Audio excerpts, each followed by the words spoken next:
welcome. I'm certified nutritionist Mira Calton. And I'm Dr. Jason Calton, and welcome to Calton Nutrition Television and our show In Depth, where we explore the stories behind the leaders, visionaries, and innovators changing the world. And today we have a very special guest, actually a good friend of ours, an amazing on the show. Story to share. She's got an amazing story. She, like you, Mira, really took her health into her hands, and she. Well, I'm not gonna. Let's just spoil it. Yeah, I'm not gonna spoil anything for you. So let me introduce you to our guest. Her name is Dr. Terry Wahls. She's a clinical professor of medicine at the University of Iowa, where she teaches internal medicine to residents. She sees patients with traumatic brain injuries and conducts clinical trials. In fact, she has the first prospective study using a paleo diet, which is actually kind of interesting. We'll talk make all of our little community very, very excited. Yes.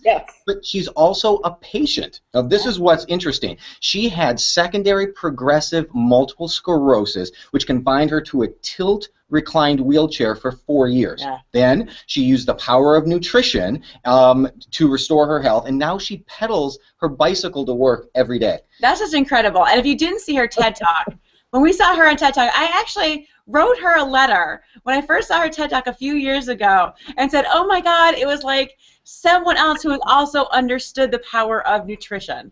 So to change someone's life. So we were just thrilled that she wrote us right back. Yes. Very personal, and we are thrilled to have her as a friend now. Absolutely. She also is the author, and make sure you write this down, of the Wahls Protocol. It's a new book coming out. It's How I Beat Progressive MS Using Paleo Principles and Functional Medicine. It's an incredible book. We had an opportunity to preview it. And she currently teaches public and medical community how to use the healing powers of nutrition. So we could not be any happier to have you on the show. Welcome to In Depth.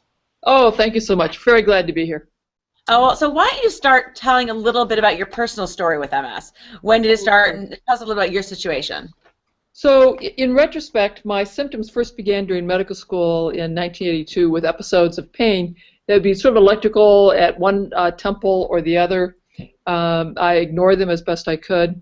Then in 1987, when I was in my first year of clinical practice, I had an episode of visual dimming while I was out roller skiing on a hot August day. Got a big workup, no clear explanation other than autonomic dysfunction of the retinal blood flow, and just don't work out quite so hard. Then the next problem happened in 2000.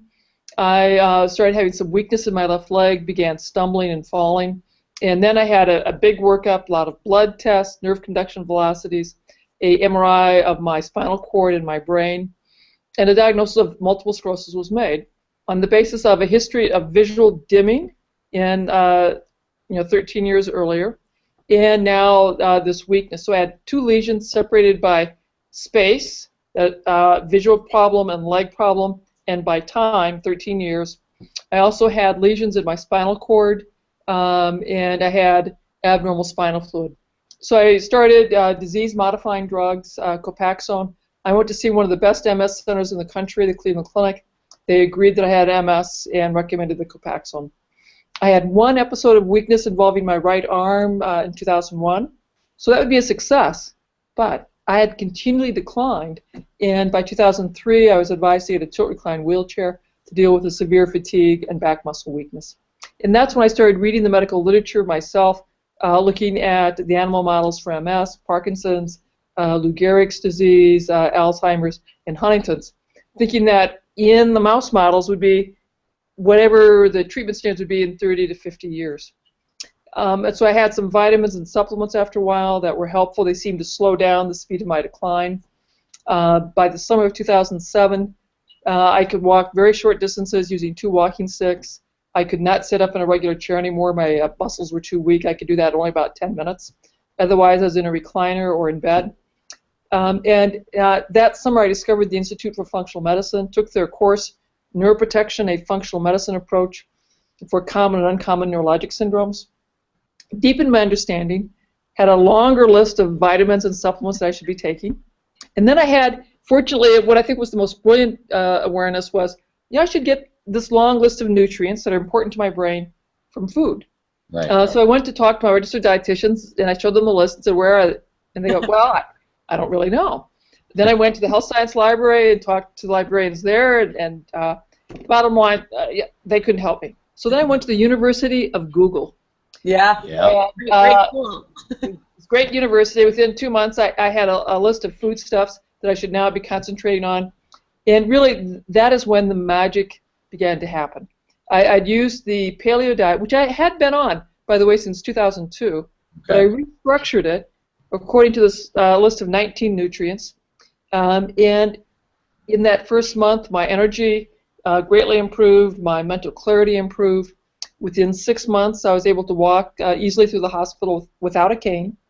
And within a year, I'm back on my bike, doing biking around the block, then biking longer. Then I was able to do an 18-mile bike ride with my family. And now I'm commuting to work, although not during the winter. And I have a clinical trial where we're testing my protocol in others with progressive MS. And I'm writing grants to test this nutritional protocol in other conditions like fibromyalgia. And of course, I've written the book, and I'm lecturing the public about the healing power of the structured paleo diet, functional medicine, to reverse MS and really defeat a large number of chronic health problems that have been very resistant to therapy until now. Right.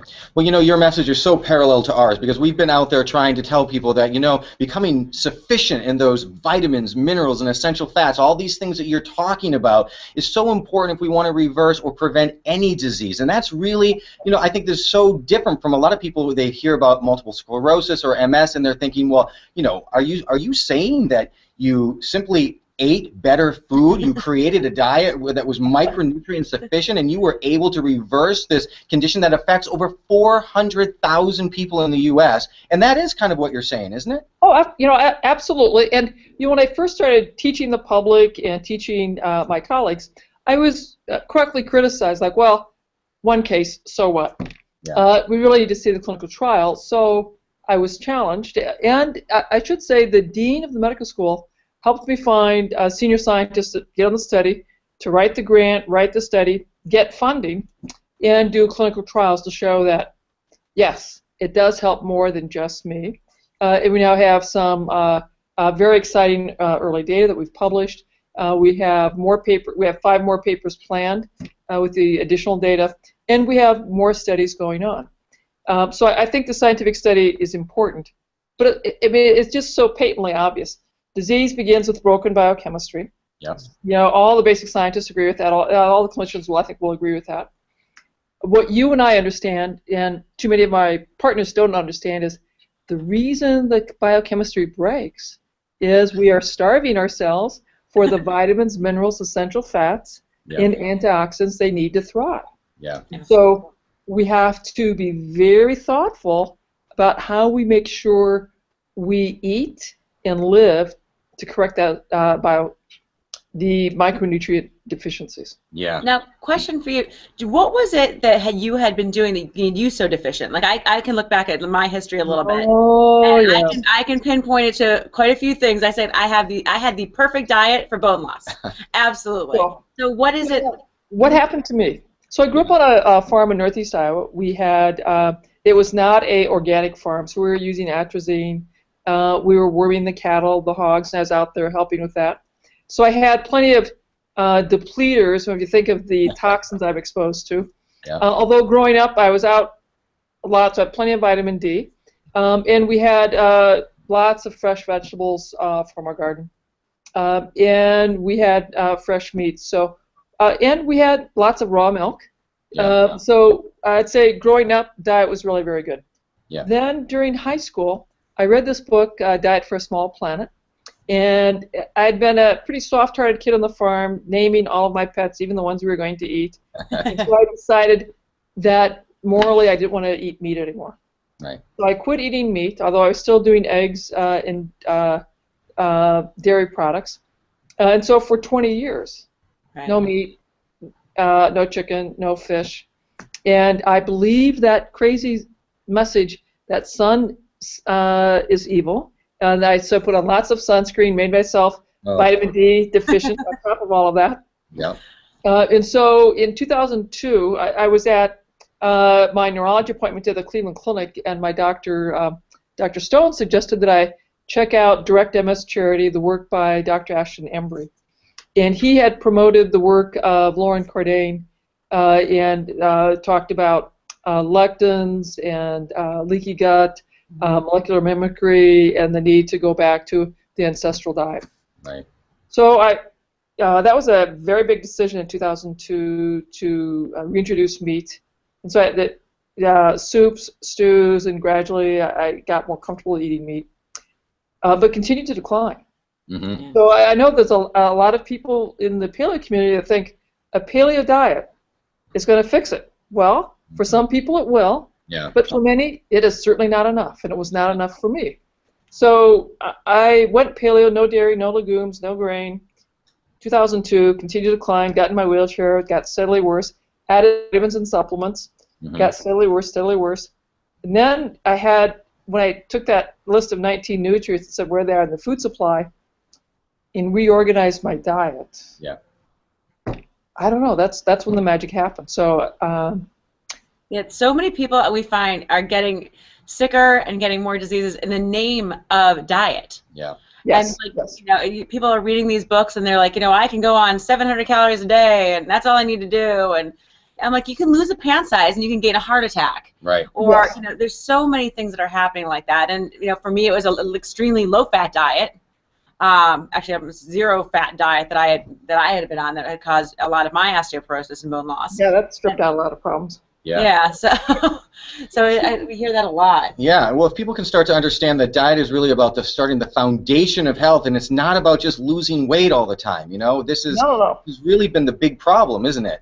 Now, just for anybody watching, because not everybody is up on really what MS is. Can you just review it a little bit for everyone? Sure. So this is an autoimmune condition. That means my immune cells are attacking my body.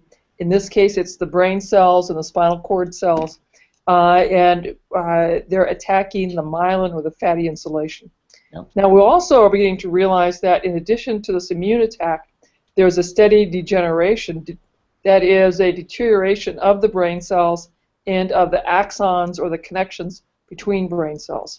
So early in your disease, people will have acute worsening. That's called a relapse. And then as the cells add more sodium channels, you can bypass that acute break, and then you improve. That's called a remission. And so many people have said, well, Dr. Wahls, you just had a spontaneous remission. After 7 years of steady decline, so when you have 2 years of steady decline, you're in the progressive phase of your illness. You might get a sudden drop-off, but nobody expects you to get better.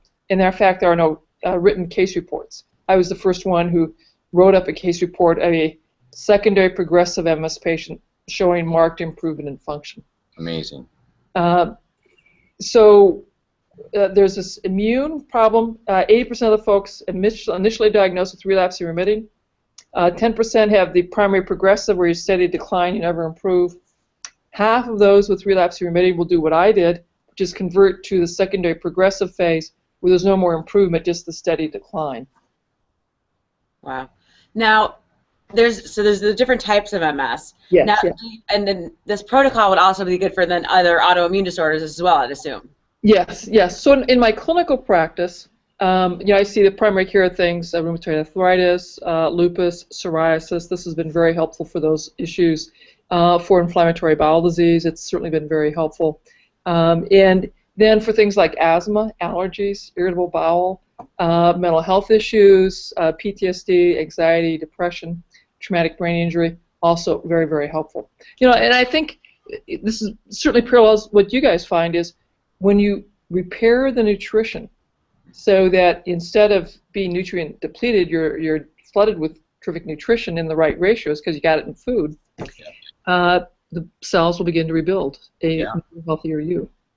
Absolutely. I mean, and that's just a message that we need to hear more and more. And it's just amazing that you were able to take that to a completely different level. Like you said, there's really nobody else out there that was able to reverse, multiple sclerosis at the level that you were at after having had it for so long.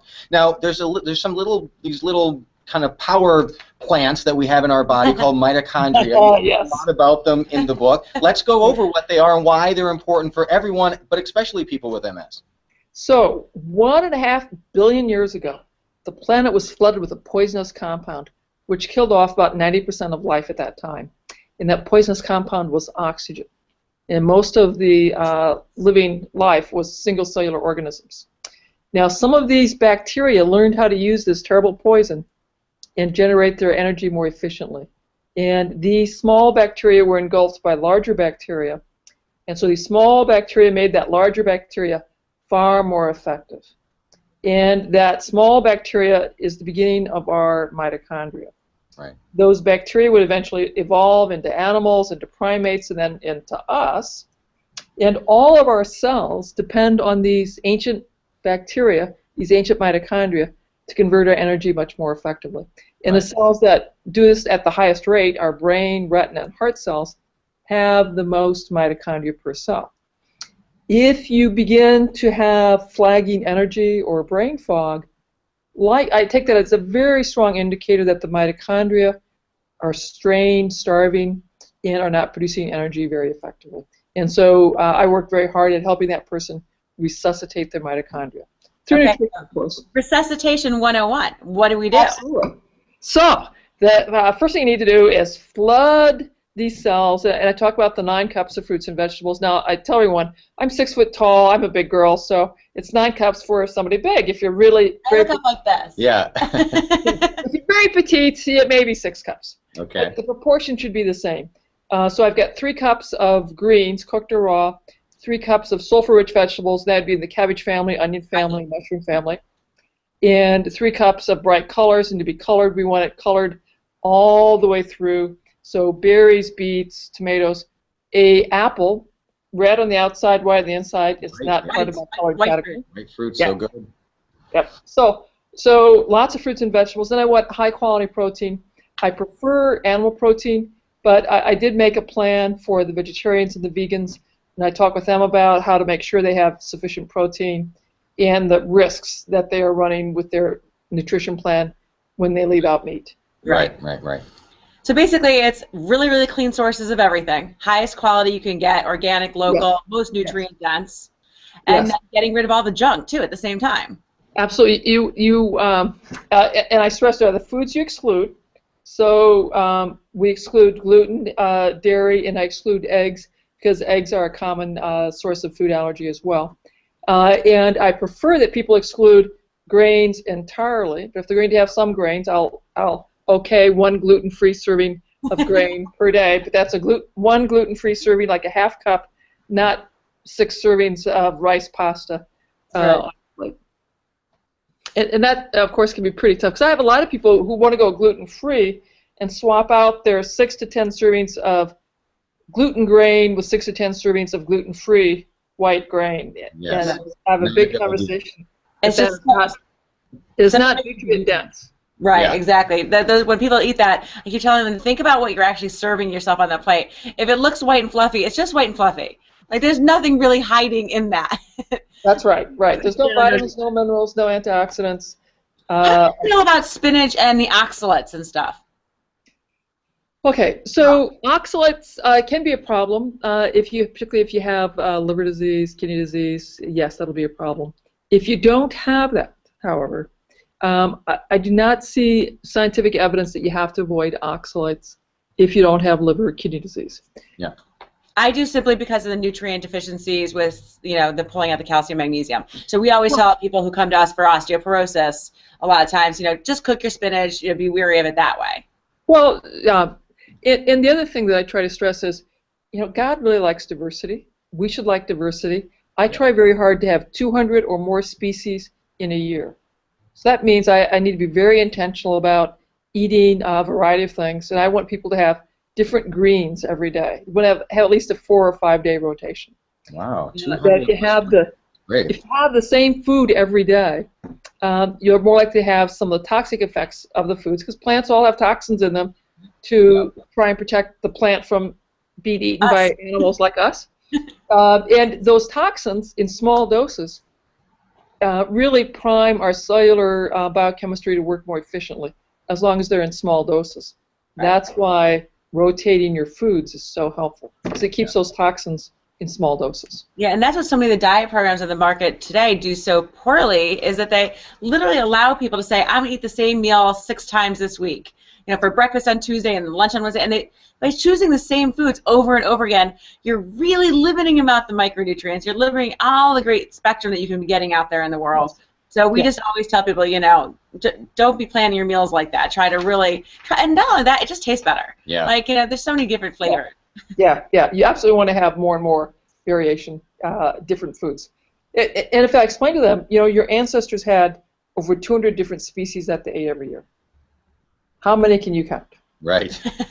Now, it doesn't sound hard to follow the protocol. I mean, here you are, you're having your 6 to 9 cups of vegetables, you're getting your lean meat, you're doing all the things that you say, but now we've got something else that's kind of popped up in our society. I guess it's maybe since the mid-90s, and this is GMO. So do people have to watch out when they're going out and saying, well, I'm having my fresh vegetables and I'm having my lean proteins? Do you talk a little bit about the GMOs and what should people look out for? So the genetically modified organism started in 1992 when the Supreme Court let us patent life. Terrible decision, I might say. Horrible. And so now we start inserting these genes. And the assumption was that this gene would only affect the particular protein that it codes for. But there's more appreciation that genes affect other genes. It's much more of a network impact. And so this gene may alter the shape of other proteins in that animal. And so there's some early evidence that suggests these subtle shifts in how these proteins are formed markedly increase the probability of an abnormal immune response, particularly if you have the genetics that mean I'm more likely to get revved up. Right. Therefore, anyone who has a chronic health problem, I strongly encourage them to go organic and be very careful to avoid GMOs, which of course is getting more and more difficult as more GMOs are approved and are escaping out into the wild. Yeah. I would also add, so we have the problem with the genetic modified organism changing the shape of the protein. That's one problem. Another problem is these compounds were designed to increase the consumption of pesticides and herbicides. So the first big GMOs were to increase the consumption and use of glyphosate or Roundup. Right. And if you look at the amount of Roundup that's is going, every year there's a steady increase. It's up 300, 400, 600%. And so there's more glyphosate residue in the urine of cattle that are eating the grain, and in the humans that are eating the cattle that are eating the grain.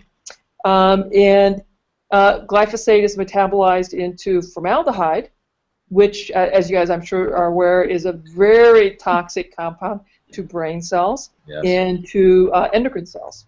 So the formaldehyde is associated with marked drop in fertility rates for men and women, increased rates for hormone-dependent cancers, and of course neurodevelopmental problems. So I think there are two reasons that you want to avoid GMOs. One is for the pesticides that are used, and then the other one is for the unknown impacts on changing these proteins, increasing risk of abnormal immune response. We'll just add our third in that we like to say about the glyphosates. They actually lower the micronutrient value of your food. Yes. So let's us we're with our micronutrient geek friend, and we love the fact that we can talk about stuff like this. But yeah, it's lowering the amount of minerals in the earth, so the plants aren't growing as hardy with as many micronutrients as they should. Yes. Therefore, the humans eating the plants are not being as well fed as they should. Yeah, if you're listening now and don't have any idea what a glyphosate is or what Roundup is or how it works, it's sprayed on to kill weeds. But the way that it kills weeds is it stops the weeds from being able to absorb nutrients from the soil, but it does it for the plants around it as well. So we're getting more micronutrient depleted plants, and of course we're eating these.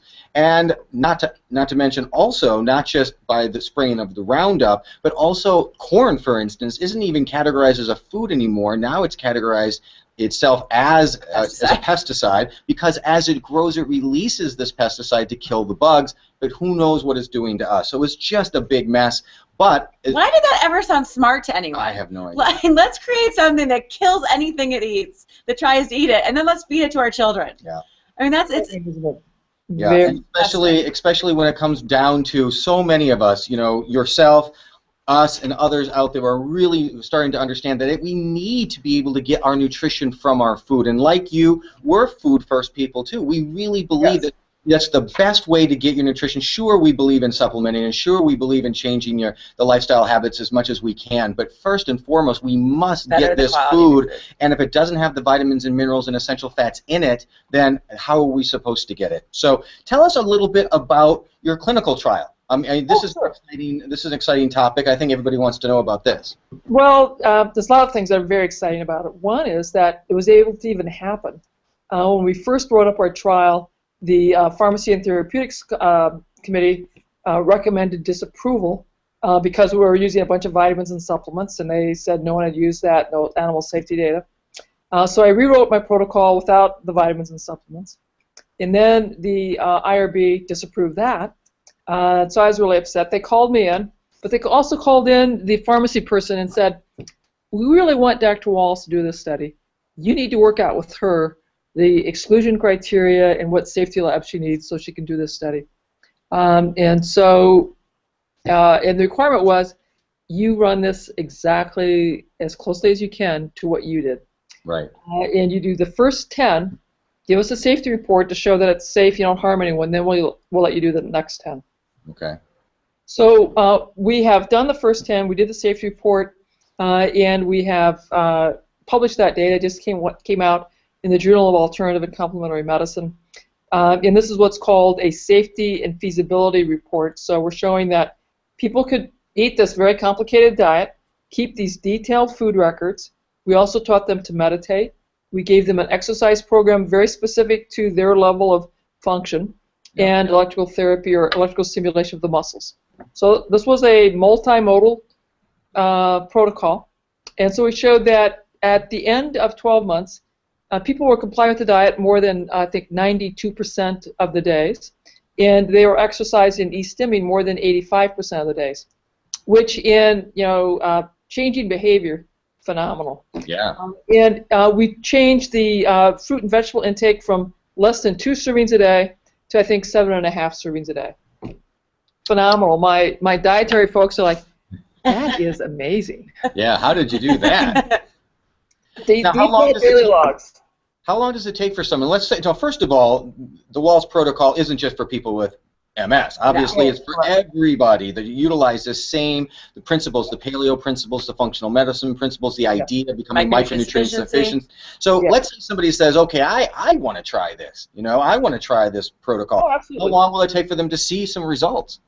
So the first week when they begin to detox, they may feel worse and feel like I'm the doctor from hell. They may have a little more aching, a little more brain fog, and they feel like they're going through withdrawal because they're missing their sugar rush. Right. And the second week, things begin to get a whole lot easier, and usually by the end of the fourth week, they are experiencing improved energy, improved concentration, improved mood. Usually I see people back at 3 months in clinic, and the guys are coming in with a big smile that's saying like, Dr. Wahls, it's my love life so much better. The ladies are coming in saying, I'm losing weight without being hungry. This is fabulous. Yep. Yeah. So it's very rare within 12 weeks to find someone who's not had very marked improvement in terms of energy, in terms of mental clarity. If they're overweight, they are almost certainly losing weight without being hungry. And if they have hormonal issues, ladies with polycystic ovarian diseases, that's usually less. Guys with some early erectile dysfunction see a big change there as well. Yeah.